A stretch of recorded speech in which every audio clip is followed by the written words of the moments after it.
یہ درد برا واقعہ سننے کے بعد آپ کی آنکھ نم ہو جائے گی۔ بی بی فاطمہ گھر کے تمام کام کر کے چکی پیس رہی تھی اور رو رہی تھی۔ حضرت علی گھر میں تشریف لاتے ہیں اور دیکھتے ہیں کہ گھر کے سارے کام ہو چکے ہیں اور فاطمہ چکی پیس رہی ہیں اور روتے جا رہی ہیں۔ حضرت علی بی بی فاطمہ سے پوچھنے لگے، اے فاطمہ تو کیوں رو رہی ہے اور یہ پانی کس لیے گرم ہو رہا ہے اور اتنا سارا آٹا ایک ساتھ کیوں پیس رہی ہو؟ بی بی فاطمہ رو کر فرمانے لگی، اے میرے شوہر، آج میں نے ایک خواب دیکھا ہے کہ میرے ابو جان کسی چیز کو تلاش کر رہے ہیں۔ میں نے ان سے پوچھا، اے ابا حضور، آپ کس کو تلاش کر رہے ہیں؟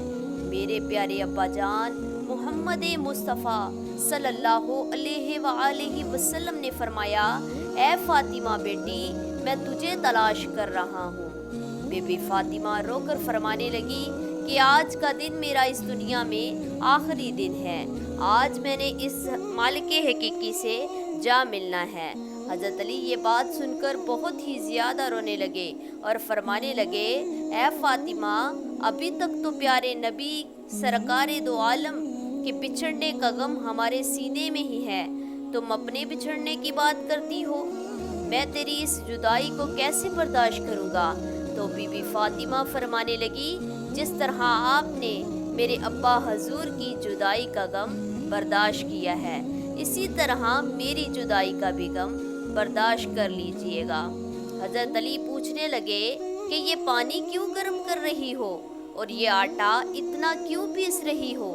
آج کے دن بھی تم یہ کام کر رہی ہو، تم نے بہت کام کر لیے ہیں۔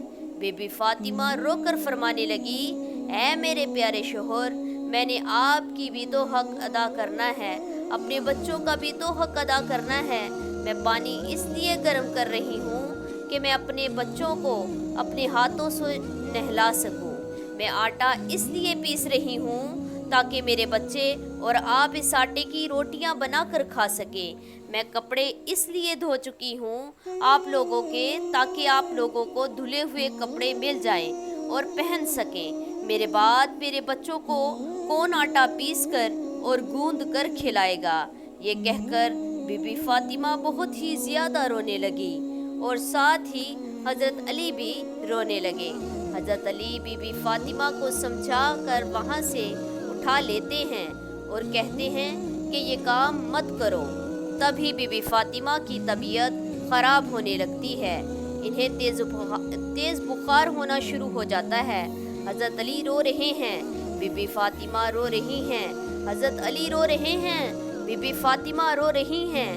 اتنے میں امام حسن اور امام حسین گھر تشریف لے آتے ہیں۔ وہ گھر دونوں اپنی ماں اور باپ کو روتا ہوا دیکھتے ہیں تو اپنی ماں کے سینے سے لگ جاتے ہیں۔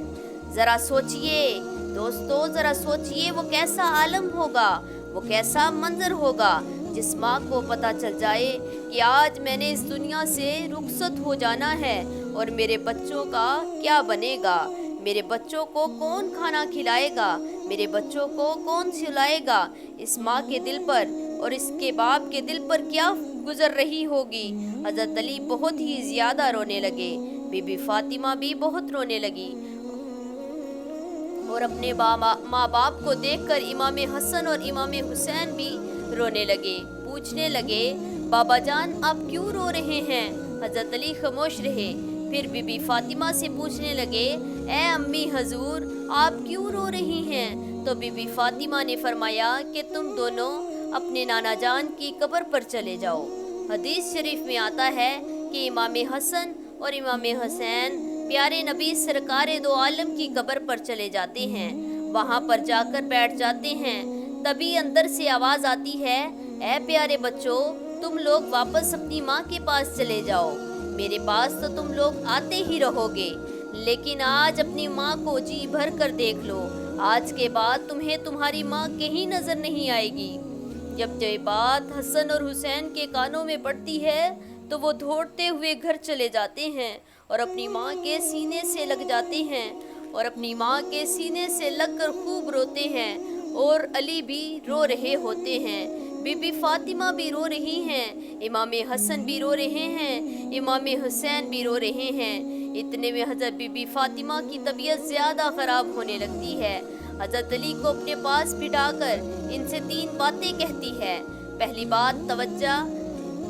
بات تو یہ کہتی ہے کہ میں نے آپ سے کوئی بھی کوتاہی کی ہو، آپ کی نافرمانی کی ہو، آپ کا کوئی حکم نہ مانا ہو تو مجھے معاف کر دیجیے گا۔ حضرت علی رو کر کہتے ہیں، اے فاطمہ، تو نبی کی بیٹی ہے، تم نے اپنا حق پوری طرح سے ادا کیا ہے، میں تجھ پر ہمیشہ خوش ہوں، مجھے تجھ سے کوئی گلہ نہیں ہے۔ بی بی فاطمہ دوسری بات کہتی ہے کہ جب میں اس دنیا سے وفات پا جاؤں، آپ نے دوسری شادی کرنی ہو تو کر لیجئے گا، میرے بعد میرے بچوں کو میرے جتنا پیار بھی دیجئے گا، ان کو ماں کی کمی کبھی محسوس نہ ہونے دیجئے گا۔ اور بی بی فاطمہ کی تیسری بات آپ سب کو حیران کر دے گی۔ بی بی فاطمہ کی تیسری بات وہ یہ کہتی ہیں کہ جب میں اس دنیا سے وفات پا جاؤں تو آپ میرے جنازے میں کسی کو بھی نہ بلائیے گا۔ یہ بات سن کر حضرت علی حیران ہو جاتے ہیں۔ حضرت علی حیران ہو جاتے ہیں اور کہتے ہیں، فاطمہ تو نبی کی بیٹی ہے، میں تیرے جنازے پر کسی کو کیوں نہ بلاؤں؟ تو بی بی فاطمہ فرماتی ہیں کہ میں نے آج تک اپنے آپ کو پردے میں رکھا ہے، مجھ پر کسی غیر مرد کی نظر نہیں، میں چاہتی ہوں کہ میرے مرنے کے بعد بھی مجھ پر کسی غیر مرد کی نظر نہ پڑے، جب شام ہو جائے، اندھیرا ہو جائے، مجھے تب دفن کر دیجئے گا۔ یہ باتیں سن کر حضرت علی بہت رو رہے ہیں، بی بی فاطمہ رو رہی ہیں، امام حسن اور امام حسین رو رہے ہیں۔ سوچئے ذرا وہ کیسا منظر ہوگا جب ماں رخصت ہو رہی ہے اور ہمیشہ کے لیے اس دنیا سے جا رہی ہیں، اس کے بچے اس کے پاس بیٹھ کر رو رہے ہیں۔ یہ الفاظ کہہ کر بی بی فاطمہ ایک بات اور کہتی ہیں کہ میں نے آج روزہ رکھا تھا، میرے ابو جان نے مجھے خواب میں آ کر یہ کہا، اے فاطمہ تو سحری کر حضرت علی کے دسترخوان پر اور افطاری کرنا میرے ساتھ اپنے بابا کے ساتھ۔ یہ باتیں کہہ کر بی بی فاطمہ اللہ کو پیاری ہو جاتی ہیں۔ بی بی فاطمہ کو کفن پہنایا جاتا ہے، ان کا جنازہ اٹھایا جاتا ہے۔ کئی روایت میں آتا ہے کہ جب بی بی فاطمہ کا جنازہ اٹھایا جاتا ہے تو ایک طرف سے حضرت علی کاندھا دیتے ہیں، دوسری طرف سے امام حسن کاندھا دیتے ہیں، اور تبھی وہاں پر ایک صحابی پہنچ جاتے ہیں جن کا نام حضرت ابو ذر غفاری ہوتا ہے۔ تبھی حضرت علی ان سے فرماتے ہیں کہ آج نبی کی لاڈلی بیٹی کا انتقال ہو گیا ہے، ایک طرف سے تم کاندھا دے دو۔ اس طرح یہ جنازہ اٹھایا جاتا ہے۔ امام حسن اور امام حسین رو رہے ہیں، حضرت علی رو رہے ہیں، حضرت ابو ذر غفاری رو رہے ہیں، اور جنازہ قبر کے پاس رکھا جاتا ہے، قبر کھودی جاتی ہے۔ حضرت علی اس قبر کو دیکھتے ہیں جس قبر میں بی بی فاطمہ کو رکھنا ہوتا ہے۔ حضرت علی بہت ہی زیادہ روتے ہیں، ان کی داڑھی مبارک تر ہو جاتی ہے۔ بی بی فاطمہ کو قبر میں دفنایا گیا اور حضرت علی اپنے دونوں بچوں کو سینے سے لگا کر وہاں قبر کے پاس بیٹھ جاتے ہیں۔ حضرت علی بی بی فاطمہ کو دیکھتے ہیں اور کبھی اپنے بچوں کو دیکھتے ہیں۔ حضرت ابو ذر غفاری تبھی روتے ہیں اور بہت روتے ہیں اور قبر کے پاس کہتے ہیں کہ اے قبر، تجھے پتہ ہے کہ یہ جنازہ کس کا ہے؟ یہ محمد کی بیٹی کا جنازہ ہے، یہ علی کی بیوی کا جنازہ ہے۔ امام حسن اور امام حسین کہتے ہیں یہ ان کی ماں کا جنازہ ہے۔ تبھی قبر سے آواز آتی ہے، میں پشت و بات نہیں دیکھتی، میں اعمال دیکھتی ہوں۔ یہ قبر کی آواز آتی تھی، بی بی فاطمہ کے لیے نہیں تھی، کیونکہ بی بی فاطمہ تو بخشی بخشائی تھی، وہ جنت کی عورتوں کی سردار تھی، وہ ہر گناہ سے پاک تھی۔ یہ آواز تو ہم جیسے لوگوں کے لیے تھی جو گناہگار ہیں، نافرمان لوگ تو ہم ہیں جن سے قبر ہزار سوال کرے گی۔ وہ تو پنجتن کا گھرانہ ہے، وہ تو بخشے ہوئے لوگ تھے، جنتی لوگ تھے، جنت کے لوگوں کے سردار تھے۔